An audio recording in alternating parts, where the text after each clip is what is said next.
दोस्तों आज हम बात करने वाले हैं बच्चे को कब्ज हो जाना। नमस्कार दोस्तों, मैं पवन वशिष्ठ NICU स्टाफ आपका स्वागत करता हूं शिशु केयर नॉलेज में। दोस्तों देखा गया है कि जब बच्चे को कब्ज हो जाती है तो माता पिता बहुत परेशान हो जाते हैं। बच्चा तो परेशान रहता ही है। दोस्तों कब्ज कहते किसे हैं, सबसे पहले ये जान लेते हैं। दोस्तों जब बच्चा बार बार पॉटी करने के लिए प्रेशर करे या बच्चे की थोड़ी थोड़ी पॉटी सूखी हुई बाहर आए और बच्चा पेट साफ एक बार में ना कर पाए तो ये सब कब्ज कहलाता है। बच्चे का पेट फूलना, बच्चे का जो खुराक है वो प्रभावित हो जाना, यानी कि बच्चे का दूध कम पीना या खाना कम खाना, ये सब कब्ज कहलाता है दोस्तों।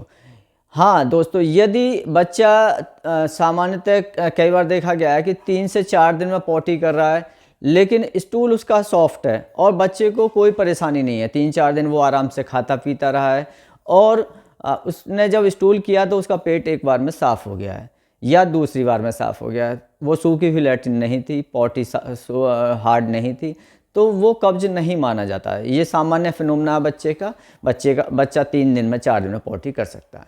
अब बात कर लेते हैं दोस्तों, यदि बच्चे को कब्ज हो गई है, बच्चा बार बार किंच रहा है और बच्चा पेट साफ नहीं कर पा रहा है और बार बार रो रहा है, चेहरा लाल कर लेता है, तो उस स्थिति में आप क्या क्या कर सकते हैं। दोस्तों यदि बच्चा आपका छोटा है और 1 साल तक का बच्चा है तो आप बच्चे की पेट की हल्की मालिश कर सकते हैं।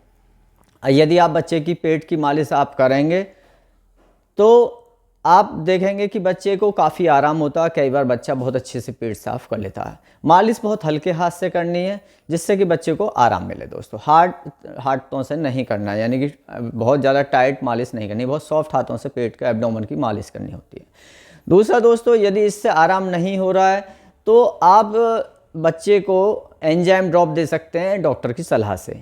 आप डॉक्टर से मिलें, बच्चे को दिखाएं। यदि डॉक्टर सलाह दे रहे हैं कि एंजाइम ड्रॉप से बच्चे को देना है तो आप एंजाइम ड्रॉप बच्चे को दें। उस स्थिति में बच्चे को कब्ज में आराम हो जाता है। यदि उससे भी नहीं हो रहा है तो फिर डॉक्टर की सलाह से आप सपोर्टरी इस्तेमाल कर सकते हैं, यानी कि लैट्रिन में के रास्ते में लगाने वाली बत्ती होती है दोस्तों, उसको लगाकर बच्चा स्टूल पास कर लेता है।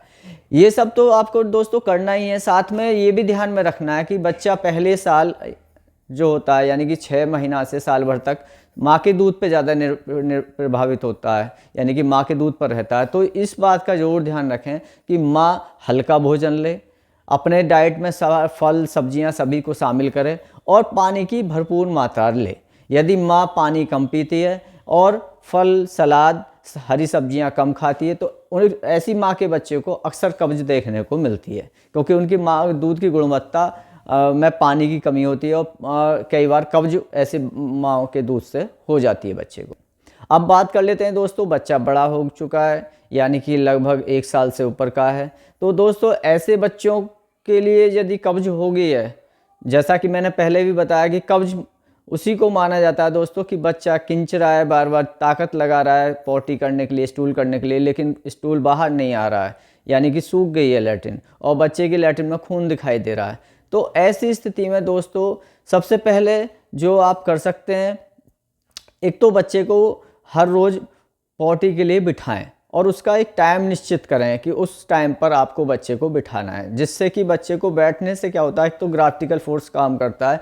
बच्चे को जैसे ही वो ताकत लगाए, ग्राफ्टिकल फोर्स से स्टूल बाहर आ जाता है दोस्तों, यानी कि नीचे की तरफ वो जैसे जोर लगाएगा तो वो आसानी से स्टूल पास कर लेगा, क्योंकि 6 माह के बाद में बच्चे को बिठा सकते हैं, कोई परेशानी की बात नहीं होती दोस्तों। तो बैठाने का समय ज़रूर निश्चित करें। जो माता अपने बच्चे को बैठाने के लिए समय नहीं दे पाती हैं, ऐसे बच्चों को ज़्यादातर कब्ज देखने को मिलती है। तो बैठने का समय निश्चित जरूर करें, बच्चे को सुबह या शाम एक टाइम जरूर स्टूल पास करने के लिए बिठाएं।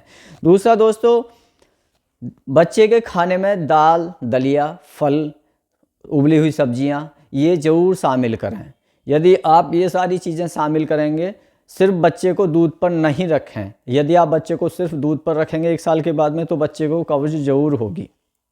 तो दाल, दलिया, फल व उबली सब्जियां बच्चे को जरूर दें, जिससे कि बच्चे का पेट साफ हो सके दोस्तों। तो ये सारी चीज़ें भी आपको शुरू करनी है। अगर इतना करने पर भी बच्चे को कब्ज रहती है, आप सब कुछ खिला रहे हैं, तो दोस्तों फिर आप डॉक्टर की सलाह से एंजाइम ड्रॉप दे सकते हैं और एंजाइम ड्रॉप की मात्रा देने से बच्चे को आराम ज़्यादातर मामलों में हो जाता है दोस्तों। इतना करने पर भी यदि बच्चे को आराम नहीं हो रहा है दोस्तों, तो उस स्थिति में आप डॉक्टर की सलाह ज़रूर लें, क्योंकि हो सकता है कि बच्चे का आंतों में कोई अंदरूनी बनावट में कोई कमी हो, या इंटेस्टाइन में कोई इन्फेक्शन का सोर्स आ गया है, यदि बाद में कोई कब्ज शुरू हुई है।